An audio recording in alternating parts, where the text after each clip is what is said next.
today. Paul's going to be talking to us a little bit about conventional versus FHA loans and the pros and cons of each. Good morning, Paul.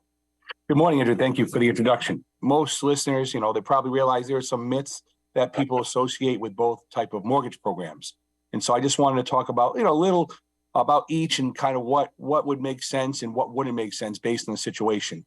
The biggest difference, FHA versus conventional, the rule of thumb is, first-time home buyers can go either way, of course. FHA requires 3.5% down across the board for a single family all the way through a 4-unit home. So at the end of the day, most first-time home buyers or buyers in general who are looking at multifamily homes, owner-occupied, typically go FHA with a 3.5% down.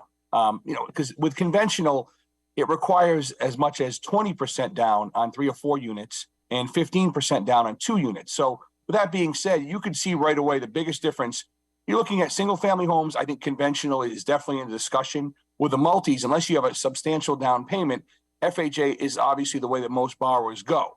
Now, listen, there are some things with FHA that people are like, wow, FHA, I don't want to deal with that. Well, listen, we all know that there's a little more red tape with FHA loans. Obviously, you mentioned it briefly.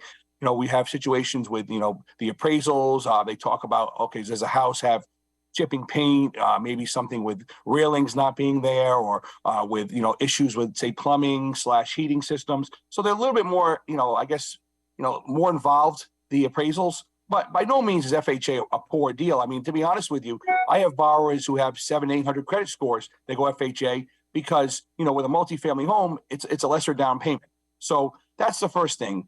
Secondly, conventional financing, while it is very desirable, right now in particular, rates are actually higher with conventional financing. Most people are not aware of that. Rates in general are higher with conventional, but the biggest difference, reason why some people, even with the higher rates, still go conventional, obviously beyond the appraisal aspect, is because with conventional loans, the PMI comes off at 20%, whereas FHA, it never comes off per se, so you'd have to refinance at some point. So that's the biggest difference. Like if you had 20% down, unless your credit score was very low, you'd probably go conventional because the PMI would come with no PMI at all. Whereas FHA, even with 20% down, there is the PMI.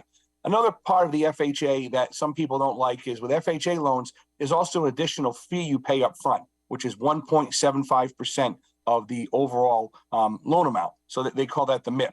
And that MIP payment, while it is added back to your loan, essentially it increases your loan amount, which increases your monthly payment.